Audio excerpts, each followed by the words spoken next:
Good evening and welcome to a summary of the news. His Royal Highness Crown Prince Al Hussein turns 22. Prince Hussein is the eldest son of His Majesty King Abdullah and Queen Rania. He was born in Amman on 28th of June 1994 and was named Crown Prince by royal decree in July 2009. The Crown Prince graduated high school in 2012 from King's Academy, a boarding school in Jordan modeled after Deerfield Academy in Massachusetts. In May this year, he completed his university degree in international history at Georgetown University in Washington, D.C. His Royal Highness Crown Prince Hussein joined a group of youth and children in two interactive workshops that were organized within Tahseen Initiative at the Naur Youth Center. The initiative, which was launched by the Crown Prince Foundation, aims to protect young Jordanians against the dangers of addiction and smoking. His Highness took part in the first interactive workshop that coincided with the World No Tobacco Day and included questions on data related to smoking and addiction and their negative effects. In the second interactive workshop, Prince Hussein viewed paintings by children aged 9 to 12 in which they highlighted the negative effects of smoking. The Crown Prince stressed the importance of the initiative that seeks to raise awareness among Jordanian youths on the effect of addiction on their lives to enable them to take positive decisions related to their life and health.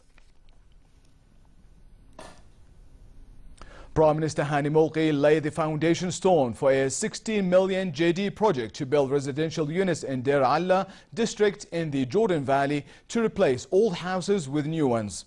The project will be carried out in Al Mallah region through two phases. The first will see the construction of 400 housing units, while 374 units will be constructed during the second phase.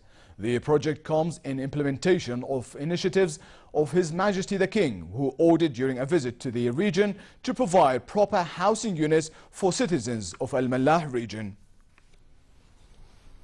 Prime Minister Hani Molki said addressing the problems of poverty and unemployment is a top government priority, as mentioned in the letter of designation.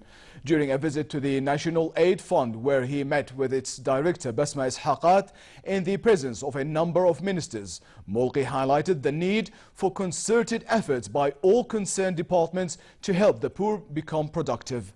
He also urged the National Aid Fund and the Labour Ministry to adopt cooperation programs to replace guest workers with poor citizens seeking job opportunities. Minister of Social Development Khawla Armouti presented a briefing on services offered by the National Aid Fund, noting that it provides urgent and monthly aid totaling 93 million JD to 90,000 Jordanian families. Director of the fund said 97% of the fund's budget is spent as aid to beneficiaries. Border guards foiled an infiltration attempt by a person who tried to cross from Syria into Jordan. The Jordan Armed Forces Arab Army said the border guards carried out the rules of engagement followed in such cases and killed the infiltrator. The Lebanese government warned of a heightened terrorist threat after a suicide bombers targeted the village of Qa' at the border with Syria. The village was targeted yesterday in two waves of suicide attacks that killed 5 people. The first group of bombers attacked before dawn and the second late at night, 2 of them blowing themselves up near a church. Prime Minister Tamam Salam expressed his fear that what happened in Qa' is the start of a new wave of terrorist operations in different areas of Lebanon. Local authorities imposed curfews on Syrian refugees in the area following the attacks.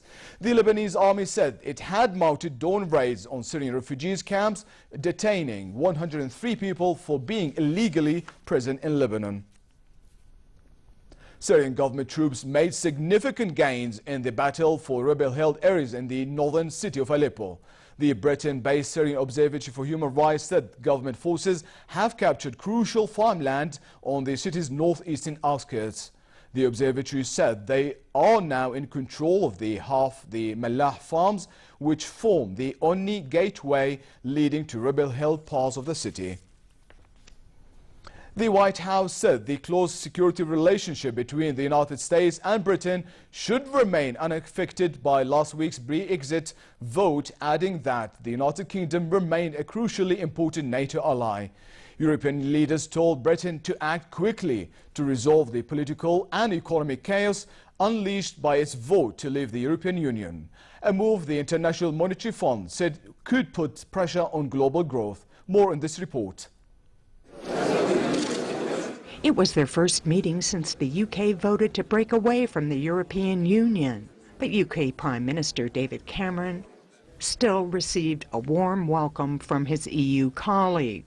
Despite appearances, however, Britain has little chance for any easy compromise, says Roland Sturm, a professor at Erlangen-Nuremberg University in Germany. There is a price for being in the internal market, and this price has to be paid. It has to be paid by Norway, Switzerland, etc. also.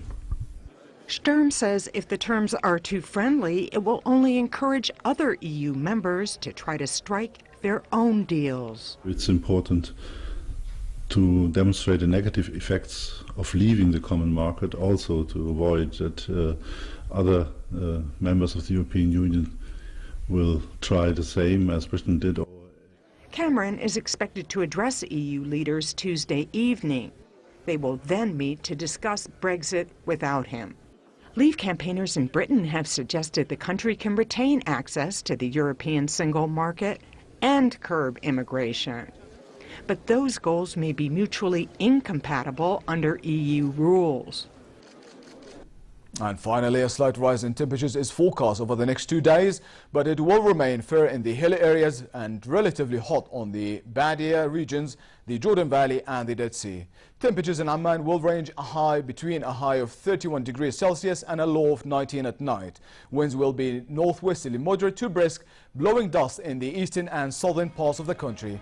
The Gulf of Aqaba should expect a high of 39 degrees, dropping to 27 at night. And that's it for tonight. Thank you for joining us. On my behalf, Louad Balkar and Director Safi Sabbagh.